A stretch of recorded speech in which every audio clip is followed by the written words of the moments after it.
ভাৰতবৰ্ষৰ সন্মানীয় প্ৰধানমন্ত্ৰী শ্ৰী নৰেন্দ্ৰ মোদী ডাঙৰীয়া, অসম চৰকাৰৰ আৰু অসমৰ সন্মানীয় ৰাজ্যপাল শ্ৰী লক্ষ্মণ প্ৰসাদ আচাৰ্য ডাঙৰীয়া, ভাৰত চৰকাৰৰ বৈদেশিক পৰিক্ৰমা বিভাগৰ সন্মানীয় মন্ত্ৰী ডক্টৰ সুব্ৰমণিয়াম জয়শংকৰ ডাঙৰীয়া, ভাৰত চৰকাৰৰ সন্মানীয় মন্ত্ৰী সৰ্বানন্দ সোণোৱাল ডাঙৰীয়া, ত্ৰিপুৰাৰ মুখ্যমন্ত্ৰী ডক্টৰ মানিক সাহা ডাঙৰীয়া, ভাৰত চৰকাৰৰ সন্মানীয় ৰাজ্যিক মন্ত্ৰী পবিত্ৰ মাৰ্ঘেৰিটা ডাঙৰীয়া, ৰাজ্য চৰকাৰৰ মন্ত্ৰী বিমল বৰা ডাঙৰীয়া, সাংসদ দিলীপ শইকীয়া ডাঙৰীয়া, কামাখ্যা প্ৰসাদ তাছা ডাঙৰীয়া, ৰামেশ্বৰ তেলী ডাঙৰীয়া, কৃপানাথ মালা ডাঙৰীয়া, উপস্থিত অসমৰ বিভিন্ন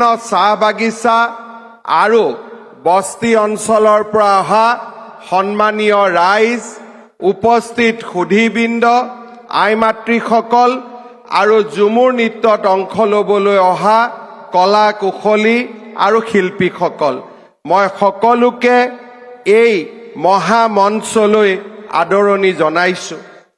आज हमारे लिए सौभाग्य की बात है कि तीसरी बार भारत की प्रधानमंत्री की जिम्मेदारी लेने का बाद माननीय प्रधानमंत्री नरेंद्र मोदी जी पहला बार आसाम भूमि में आए हैं। मैं आसाम की जनता की ओर से प्रधानमंत्री जी को हार्दिक स्वागत करता हूं। प्रधानमंत्री जी, आपने तीसरा बार दायित्व लेने का साथ साथ आसाम के लिए 3 बड़े काम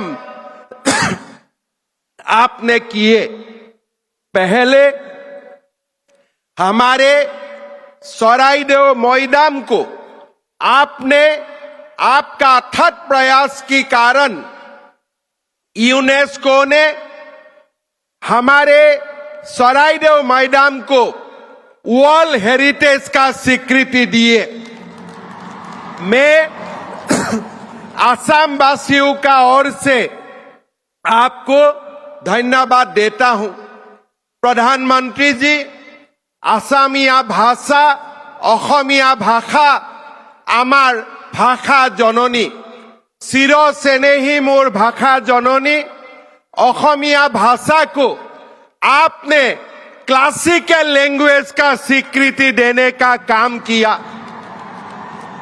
माननीय प्रधानमंत्री जी, हमारे भाषा को क्लासिकल भाषा का मर्यादा सराइदेव मैदान को यूनेस्को द्वारा दिया गया स्वीकृति ने आसाम को गर्वित किया है और इसीलिए मैं सारा आसाम वासियों का ओर से आपको बहुत बहुत धन्यवाद करना चाहूंगा। प्रधानमंत्री जी, इसका साथ साथ जो नामरूप में हमारे फर्टिलाइजर यूनिट एक्सपांशन नहीं होने का कारण एक प्रकार बंद होने का कगार में सलाह किए थे, आपने इस बार भारत सरकार की बजट में आपने डिक्लेयर किए कि ये यूनिट को 12 लाख मेट्रिक टन तक बढ़ाया जाएगा। नामरूप का फर्टिलाइजर फैक्ट्री को पुनः आप उज्जीवित करने का काम करेगा। थोड़ी ही दिन हुए, थोड़ी ही दिन में 3 बड़ा काम आप आसाम के लिए किया है और आगे भी मेरा विश्वास है आप आसाम का जनता को ऐसे ही गर्वित होने का मौका देते रहेगा। मैं सबको निवेदन करूंगा, सब एक बार प्रधानमंत्री को अपना स्थान से खड़ा होके आप लोग प्रधानमंत्री जी को अभिनंदन कीजिए।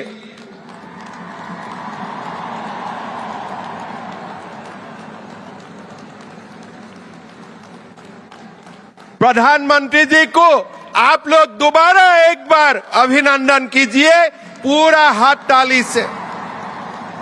क्लासिकल लैंग्वेज हुए हमारे भाषा, हमारे सराइडो मैदान यूनेस्को का वर्ल्ड हेरिटेज हुए, नामरूप में फर्टिलाइजर का फैक्ट्री बनाने का निर्णय हुए।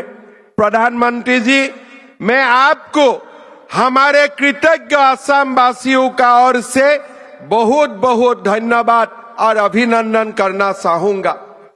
অসমৰ জাতীয় জীৱনৰ ইতিহাসত আজি এক অমিত উজ্জ্বল দিন। প্ৰায় 200 বছৰ পূৰ্বে জীৱিকাৰ তাগিদাত বিহাৰ, বংগ, উৰিষ্যা, মধ্যপ্ৰদেশ, অন্ধ্ৰপ্ৰদেশকে ধৰি দেশৰ বিভিন্ন প্ৰান্তৰ পৰা এছাম উদ্যমী কৰ্মঠ ভাৰতীয়ৰ পবিত্ৰ অসম ভূমিলৈ আগমন হৈছিল। এইসকল লোকে অসমলৈ আহি অসমকে নিজৰ মাতৃভূমি হিচাপে গ্ৰহণ কৰি সময়ৰ সোঁতত হাড়ে হিমজুৱে অসমীয়া হৈ পৰিল। অসমৰ চাহ উদ্যোগৰ প্ৰসাৰত তেওঁলোকে মূল ভূমিকা লৈ 200 বছৰ আগতেই অসমত ঔদ্যোগিকৰণৰ এক বিশাল ভেটি নিৰ্মাণ কৰিলে। বৃহত্তৰ অসমীয়া জাতি গঠন প্ৰক্ৰিয়াত অমূল্য অৱদান আগবঢ়াই কলা সংস্কৃতি ৰীতি নীতিৰে অসমৰ চাহ বাগিচা আৰু আদিবাসী সম্প্ৰদায়ৰ লোকসকলে অসমীয়া জাতিক সমৃদ্ধ কৰিলে। কালক্ৰমত তেওঁলোকে চাহ জনগোষ্ঠী আদিবাসী হৈ পৰিল।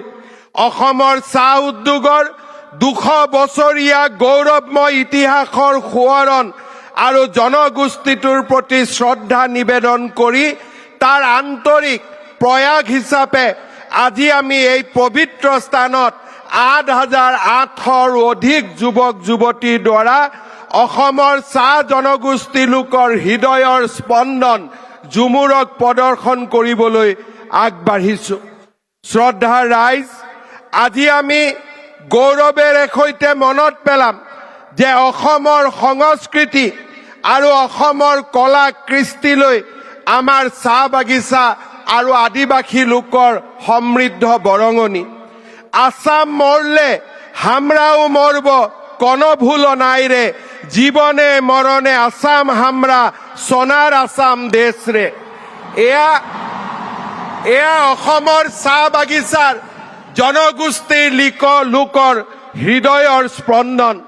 মই আজিও কৃতজ্ঞতাৰে সোঁৱৰণ কৰোঁ ভাৰতৰ স্বাধীনতা আন্দোলনত অসমৰ প্ৰথম মহিলা শ্বহীদ তেজপুৰৰ মালতী মেমক। আজি মই কৃতজ্ঞতাৰে সোঁৱৰণ কৰিম অসম আন্দোলনত শ্বহীদ হিচাপে স্বীকৃতি লাভ কৰা বাধনা ওৰাঙক। মই আজি কৃতজ্ঞতাৰে স্মৰণ কৰিম অসমৰ চাহ বাগিচাৰ লোকসকলক, যিসকল লোকে অসমীয়া ভাষাক নিজৰ ভাষা বুলি আদৰি লৈ আমাৰ ভাষা, কৃষ্টি আৰু সংস্কৃতিক সমৃদ্ধ কৰিছে। আজিৰ এই ঝুমুৰ প্ৰদৰ্শন অসমৰ চাহ বাগিচা আৰু আদিবাসী লোকলৈ অসমবাসীৰ কৃতজ্ঞতা। অসমৰ 3,50,00,000 লোকে অসমৰ চাহ জনগোষ্ঠী আৰু আদিবাসী লোকক আজি এই ধৰণে আমাৰ কৃতজ্ঞতা জ্ঞাপন কৰিছো। আমাৰ কৃতজ্ঞতা আপোনালোকে গ্ৰহণ কৰিব।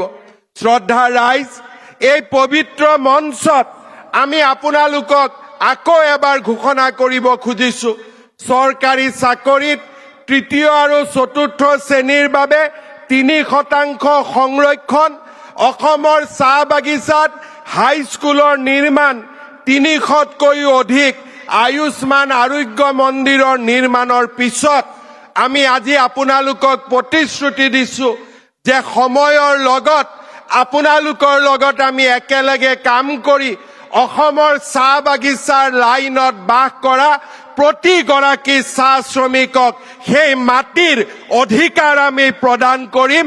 লাইনৰ মাটি চাহ বাগিচাৰ সম্প্ৰদায়ৰ হ'ব, আপোনালোকৰ হ'ব। সেই প্ৰতিশ্ৰুতি মই আজি আকৌ এবাৰ আপোনালোকৰ আগত মাননীয় প্ৰধানমন্ত্ৰী ডাঙৰীয়া আৰু অসমৰ জনসাধাৰণক সন্মুখত ৰাখি মই সেই প্ৰতিশ্ৰুতি আকৌ এবাৰ আপোনালোকৰ ওচৰত দিব বিচাৰিছো। আজি আমাৰ বাবে এক গৌৰৱৰ সোণোৱালী ক্ষণ। এই ক্ষণটোত ঝুমুৰ নৃত্যক সজাই পৰাই তুলিবলৈ আমাৰ যুৱক যুৱতীসকলে যোৱা 3 মাহ ধৰি আপ্ৰাণ প্ৰচেষ্টা কৰিছে। মই আপোনালোকক জনাবলৈ পাই ভাল পাইছো যে আজিৰ এই ঝুমুৰ প্ৰদৰ্শনী চাবলৈ ভাৰতৰ বৈদেশিক মন্ত্ৰী ডক্টৰ জয়শংকৰ ডাঙৰীয়াৰ নেতৃত্বত পৃথিৱীৰে ৰাষ্ট্ৰদূতসকল আহি উপস্থিত হৈছে। Today we are honored to have with us Honorable Union Minister of External Affairs Dr. S. Jaishankar along with His Excellencies Head of Missions of several countries. I extend my warm welcome to them and sincerely thank them for their presence in this event. মই সকলোকে আহ্বান জনাম আপোনালোকে এটা দীঘলীয়া হাততালিৰে আমাৰ ৰাষ্ট্ৰদূতসকলক আদৰণি জনাওক। With this, we want to welcome all the excellencies and the head of mission to this beautiful state of Assam. মই আৰু দীঘলীয়াকৈ আপোনালোকক ক'ব খোজা নাই, এটাই মাত্ৰ অনুৰোধ কৰিম।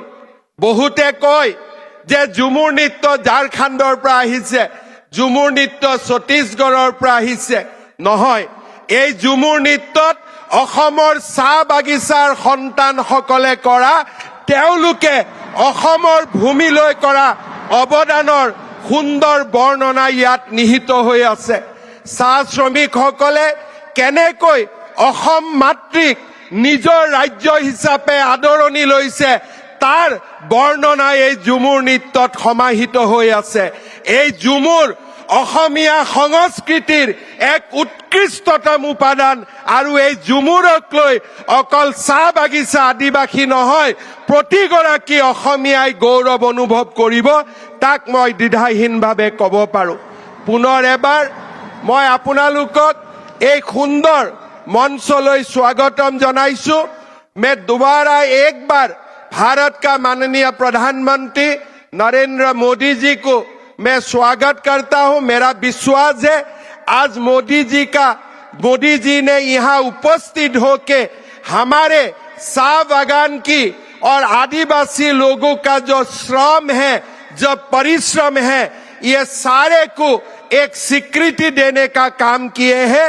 मैं सारे लोगों का ओर से, असम का जनता का ओर से दोबारा एक बार प्रधानमंत्री जी को अपना धन्यवाद देते हुए, अपना अभिनंदन देते हुए मेरा वाणी को मैं यही विराम देता हूं।